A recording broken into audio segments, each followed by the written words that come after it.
Okay, so what's up everyone, my name is Alex and this is going to be my third tutorial in Pygame. Now with this tutorial I'm not actually going to write the code along with the video, I'm just going to go along the code and just explain it. So let's start. Sorry I'm a bit hot, it's boiling in England today, it's like 30 degrees, I'm not used to it at all. So the first thing to do is obviously is to import Pygame. So what this does is imports Pygame. I will try and just comment out just so it's easy for you. I should get Bandicam up just so I know how loud I'm speaking. There we go. It won't cover the code. But yeah, so import pygame, imports pygame, and then you have from pygame.locals import asterisk. All this should be basic by now. This is what's necessary to input to use pygame properly. And then pygame.init, open and close brackets, to initialize pygame.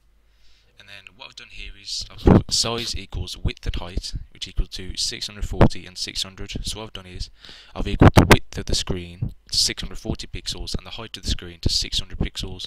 Now what I've also done is I've created a variable called window, which is equal to pygame.display.set underscore mode with the variable size. Now what this has done is pygame.display.set underscore mode. It creates the window. Since I've got this variable in here, it'll set the window specific to the size, to the numbers created in this variable here. So it's going to set the width to 640 and the height to 600. Now I've got these four variables here: MOVEX, moveY, playerX, playerY. You don't need to know about these now. Now the main thing here is picture1, which equals pygame.image.load. Now this is what you need to load the image into Pygame. It won't actually show the image, it'll just load it into it. Now what we also need to remember is when you load an image into Pygame is to have the image in the same folder or area or directory as the file. Now I always just save my files on the desktop, and so I can just save my pictures to the desktop. See, I've got the Oreo picture there, and then I've got the file there. Now the next thing to do is create a loop. Now you don't have to put while true. You can create a variable, say loop1 equals 1, and you can put while loop1 equals 1 for event in pygame.event.get. Hopefully this is better. Yeah, I think it is. There we go. Oh no, it's not. Oh, for God's sake. Now, what for event in pygame.event.get does, it basically it's an event. You're putting an event in the for loop. Now, what else you've got is if event.type equals KEYDOWN. So what this says is if the event that the user does is pressing down on a key on the keyboard, then do whatever. So if event.key equals key equals K, capital K underscore up. Now what this means is up on the keyboard, as in the up arrow.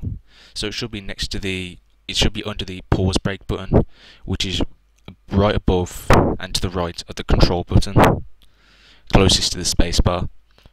Now what this will do is when the user presses the up button, the moveY variable will -10, meaning that it will move 10 pixels closer to the top, and this is where the moveY and moveX variables come in. Now what else I've got is I've got up, down, left and right. So I've got down here, I've got K underscore down, all in capital letters, and then what this will do is it'll have moveY equals +10, so it's going to move closer to the bottom, as in it's going to add 10 pixels, so the box or picture will go closer to the bottom. And it's likewise with right. So with right, MOVEX, which is going across, will move 10 pixels to the right, and then with K left, K underscore left, it will go 10 pixels to the left. And then the next thing is, remember all of this is inside the for loop, so just remember that to indent it. And the next thing is event.type equals key up. Now what this is just when the user isn't pressing down on any key buttons, what we want it to do. So when the user isn't pressing anything, we want everything to stop, and we don't want any of the moveY equals, don't want any of the moveYs adding anything. So we just set the moveYs and moveXs to 0, just so nothing happens while the user isn't pressing anything. Now next thing is player plus equals moveX, playerY plus equals moveY. Now this just allows the picture to move because you're adding the playerX plus moveX. Now playerX is equal to 0, and so is moveX equal to 0. But as soon as the user starts pressing on the up, down, left or right buttons, it either adds or lessens the value of moveX. And it's also where it's placed, because if I set moveX to 100, it'll move it 100 pixels down the screen before I even pressed anything. I'll put all this code in the description as well, just so you can mess around with it. Just remember to change the picture. Now the next thing is window.fill. I think you should know what this is. So the window is just the name of the variable which I created earlier, where the display is created, and I put window.fill with 3 values in, RGB values, 55, 55, 55, which is a silver colour I believe, and then window.blit, where you just blit everything to the screen. So you got the picture 1 needs to be blitted, as well as playerX and playerY. And then, so the picture 1, so that's the picture, and then the variables in there. Remember to put a comma after the picture variable. And then the last thing is pygame.display.update, which is just, it updates the screen. So let's go over it again just quickly. So you got initialize and all that, and creating the screen there. So creating the screen here. MOVEX, moveY, playerX, playerY.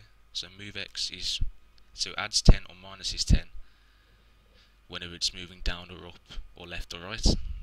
And then picture 1 equals pygame.image.load, which is what you have to have to load the image into Python. That's the most basic of the image loaders. You can have things like .convert alpha and all those kinds of things to convert it to a square or whatever.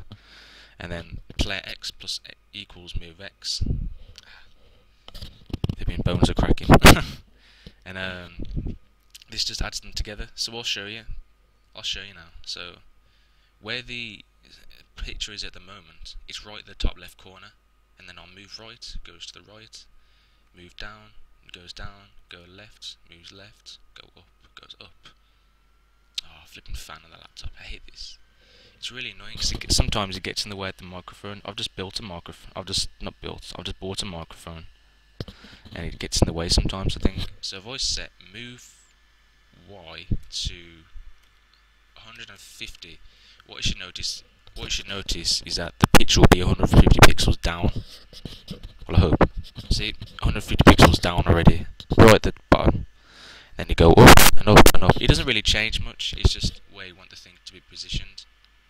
I will put this code in the description so you can just copy and paste it and do what you want with it. So yeah, thanks for listening. Hopefully you've learned something. If not, then just put comments, dislike it, and then just say what you think I can do better, because I'm all for constructive criticism. So yeah, thanks for watching. See ya. Bye.